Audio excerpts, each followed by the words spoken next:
everyone, to the Penn State Breakdown with Adam Breneman. He's Adam Breneman, former Penn State tight end, UMass All-American. I noticed, Adam, before we talk about Penn State and Michigan State and Penn State and Indiana, I can't help noticing you have a Colgate shirt on. I do. You wouldn't by any chance happen to know anyone on the Colgate offense? Yeah, so as you know, my brother is the quarterback at Colgate. I had to wear my shirt today. Yep. They're 6-0 now, ranked, I think, 13th. Grant Breneman. In the nation, in the nation in Division I AA, or FCS, I guess what they call it now. Right. So they've been fun to watch, so I'm hoping to see a big playoff run from Colgate. Man, if they keep it up, it's going to be Grant Breneman's Colgate breakdown pretty soon on Penn he's Live. Definitely the best athlete. You might be on the way out the door. But anyway, I know you were up at the Michigan State game. It was homecoming. Got to see Saquon Barkley, one of your former teammates. Unfortunately, Penn State couldn't really close the deal against Michigan State. They were a big favorite. Yeah. So now they're a 4-2 going into a road date with Indiana. Lots to talk about, some of it good, some of it bad. But, Adam, from your vantage point, let's just start with one of the more troubling stats from the last 2 weeks against Ohio State and Michigan State. Penn State's offense has not been good at all on third down. 7 conversions, 34 attempts. It's tough to win against good teams when you're that poor on third down. What were you seeing? What do you see? Is it more about maybe they're facing some good athletes and some good schemes, or is it more about their execution? Yeah, they're obviously facing better teams with Ohio State, Michigan State, getting into big-time play. But to win these games, you got to convert on third down. I mean, that is probably the number one, beside explosive plays, probably the number one critical stat is third down conversions. I think, for Penn State, so much of what happens on third down really comes down to what happens on first and second down. And we used to always talk about it when I was at Penn State. First down, you want to get positive yardage. Second down, you want to get half the distance to the chains, and third downs, you need to convert. And we're not seeing a lot of negative yardage plays on first down, but we're not seeing many 5-yard chunks. And they're in these 3rd and 6, 3rd and 7 situations. They got to do a better job of being at 3rd and 2, 3rd and 1, 3rd and 3. I can't tell you how much better a play caller feels or how much better an offense feels when it's 3rd and 2 or 3rd and 3, as opposed to 3rd and 7. There's a big difference there, and we're seeing Penn State in too many, 3rd and long situations. Yeah, do you think it was a little misleading? Penn State did run for 200 yards against Michigan State, number 1 rush defense in the country, but a lot of those yards just came on 2 plays. It was Miles Sanders' 78-yard run early in the game, and they scored on a 48-yard run before half. But overall, do you think maybe the running game was a little bit more challenged, and that's kind of one of the reasons why they were put in some long yard situations? Yeah, I mean, we saw those great runs from Miles. I mean, that one run was one of the best I've ever seen, I think. I think they definitely look better running the ball, but, in an offense that normally looks pretty decent throwing the ball, didn't look too good, down the field. They took hardly any shots at all down the field. And that was kind of what we talked about last week, is that running the ball, even if they don't get the big chunk plays like they did, should open up things in the passing game.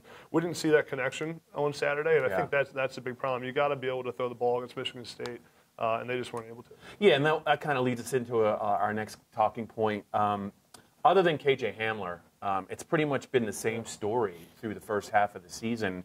None of the other Penn State receivers have really consistently been effective. I mean, there's been a couple of big games. DeAndre Tompkins had a big game against Kent State. Juwan Johnson had that circus catch against Ohio State, but they're not really getting open, it looks to me, down the field. So my question for you is, they're halfway through the season. They do have some talented true freshmen. I think they were thinking about redshirting. From your point of view, do you think James Franklin would take a serious look at maybe a guy like Justin Shorter or a guy like Daniel George or even a guy like Jahan Dotson to maybe – because they can all run. Yeah. Is that something you think James Franklin might consider, or do you think that he's more of a big-picture thinker, thinking, look, we're going to need these guys down the line? Yeah, I think, it's never a bad time to start playing freshmen when they're not going to make the playoff, even though I predicted that last week. I was getting to that later. I do think so, and I think they'll make the college football playoff. All right, I like it. Those are 2 great picks. You're right there. Okay. That's not going to happen. I don't think it would hurt to play those guys. I think Justin Shorter, if everything we've heard about him is true in the program, I think you got to take a look at playing him. But I've defended Juwan Johnson a lot. I'm a big Juwan Johnson fan. I think he's too good to take off the field. I don't think you could really justify taking someone like him off the field, taking the explosive ability of DeAndre Tompkins, even though we haven't seen it all that much. He's made a couple of big plays here and there, and then what he brings to the return game as well. But I would be shocked if we see Juwan's and DeAndre's snaps getting limited here, but. I would like to see Justin Shorter play some, and I think that he'd be a good kind of change of pace guy on the outside for him. Yeah, just a note on two of those young receivers. Justin Shorter was dealing with an August injury, and James has talked about it more than once. He feels like it kind of just slowed his development a little, maybe forced them to maybe not take as long of a look at him in September. Daniel George caught a 95-yard touchdown throw from longest play in Penn State history? Mr. Perfect, Sean Clifford, is 5 for 5 in his Penn State career. He showed off his wheels there. Yeah. They certainly look good in pregame warmups, but we don't get to see them a lot on the practice field. I just wonder, Adam, how long Penn State's going to go. How long will they be patient with the other guys kind of matching KJ Hamler? And both those guys do have a couple of games left where they could actually play. It's still redshirt. I think it's just something to monitor, but we'll see. James Franklin and his coaching staff, I think, have a decision to make there. I did mention they're 4-2. Indiana's up next. So they're still the second half of the season. I wanted to just throw out a couple of Penn State player names to you, and maybe you could give me your thoughts on whether a couple of them you think might actually rebound a little bit in the second half. I'm just going to throw them all out at once, and if there's one or two you want to talk about, go for it. You mentioned DeAndre Tompkins. He would be one. John Reed, the veteran corner who didn't play last year due to a knee injury. Still starting. I don't know that he's all the way back yet. Tommy Stevens, he's been healthy for 2 games, Adam. Just 3 carries. He's lost 12 yards. Didn't play against Michigan State. Shaka Toney, who is kind of a specialist, a pass rusher off the edge with Shane Simmons back now. Maybe will we see more from him? And also, I know he's only a freshman, but Jake Pinniger, the place kicker, missed a kick against Michigan State, 4 for 8 on the season, does not have a field goal of 40 or more yards. Of those guys that I just mentioned, are there any guys maybe you're looking at as possibly a guy that could really help Penn State in the second half? So a few of those guys. I mean, I think John Reed, you mentioned, I think he's looked better as the season's going on. I think he's kind of back to his true form. I was watching some last week, and I think, they've been getting beat on the outside a little bit. Had that play against Michigan State to lose the game on the outside. So I think they're going to need John Reed to step up in a big way for them. And Amani, we talked about him before. He makes big plays, but also gives up some big plays. Tommy Stevens, I think, I wasn't a fan of how they used him in the Ohio State game. Right. And we had talked about before how when you use Tommy Stevens, you got to find a way to make it so every time he comes in the game, you're not giving him the ball. Right. And that's exactly what they did, I think, against Ohio State. Yes. He was in for like 3 plays, had the ball 3 times. So, I mean, I think if they can find a way to use Tommy Stevens, I'm pretty sure Ricky Ronnie wants to use Tommy Stevens.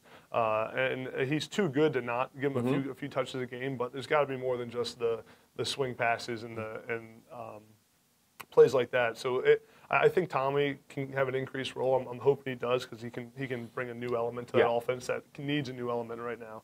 Pinniger, I think they're going to need him to step up. I mean, you got to make field goals to win in the Big Ten.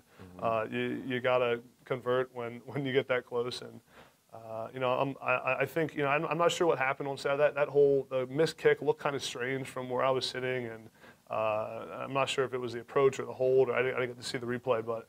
I think Pinniger needs to get his confidence back. I don't know who else they have to go with, so he's going to need to step up for them. Yeah, I think that Blake Gillikin has made some kicks. Believe it or not, the punter, when he was a prep guy at Georgia, they had some other walk-ons that James talked about earlier. But you mentioned the miss by Jake, and also there was a situation where they're at the 29. It's 4th and 4, and I just felt like James didn't trust him to even try the field goal.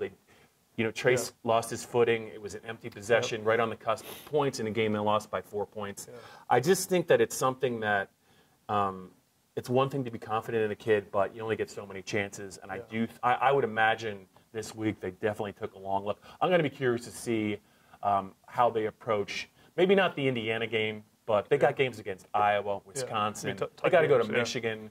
They're going to need some pressure kicks from somebody. We saw them not kick the field goal against Ohio State as well on the I think they were on like the 29-yard line. Didn't kick it. So. Yeah. Now we mentioned the rest of the schedule before we go, and I asked you last week if you thought they would run the table. Yeah. And I believe you thought they were going to be in the National College Playoff. It just didn't work out. It was a tough game. I think it was a game that their defense played well enough to win. Yeah. But now, for a 2-game losing streak, what is it like around the team when you lose a game you're not supposed to lose at home? What usually happens? The players get together, Adam. What do you think probably happened with Penn State? Trace McSorley's a leader. Yeah. Nick Scott's a leader. They still have a lot to play for. So what do you think it was like in the meeting rooms and maybe in the locker room? Yeah, I mean, losing 2 in a row at home is never good, ever, no matter what team you are, what situation you're in. I mean, I'm sure there was definitely some player-only meetings and reevaluations of different parts of the program. But, I mean, they lost to Ohio State, they lost to Michigan State. I think when we go back to what we were talking about in August and over the summer, I mean, I don't think, I'm sure some fans did, but I don't think anyone really thought this was going to be a national championship football team. They played pretty well to start the season other than App State. Everyone gets all excited. I think in a lot of ways, Penn State can finish the season right exactly where everyone thought they'd be. Probably won't win the Big Ten at this point, obviously, but in a pretty good spot and kind of like seasons past. I think what's frustrating, though, is just how close they are to taking that next step to actually being a national championship football team. And they are really close. This game, this last Saturday, was probably the worst we've seen them look in a while. Right. Which is disappointing. But I don't think there's any alarms going off in the program, and I think they'll be fine moving forward. I hesitate to say this, but I do think they'll win out the rest of the season. Ooh. Another bold prediction. I like it. Yeah, so I'm making bold predictions. If I'm wrong on this one, then I'm done making these predictions. This one down. So far, you're 0-2. If you get this one right, though, I think all will be forgiven. Yeah. I think not only from the fan base, but for me as well. Because they win at Michigan, I really think that would be a legit signature win. I do. Yeah, it would be a big win. Michigan's playing pretty well right now. So, and it's hard to win in the Big House, but we'll see what happens. All right, that's a wrap for this week's Penn State Breakdown with Grant Breneman's brother, Adam Breneman. I get that a lot now. 6-0, Colgate. Go Colgate. I think you're going to see him this week. That'll be neat. So that's it for this week, you guys. Continue to watch our videos on our YouTube channel. It is youtube.com/allpennstate. We'll talk to you next week.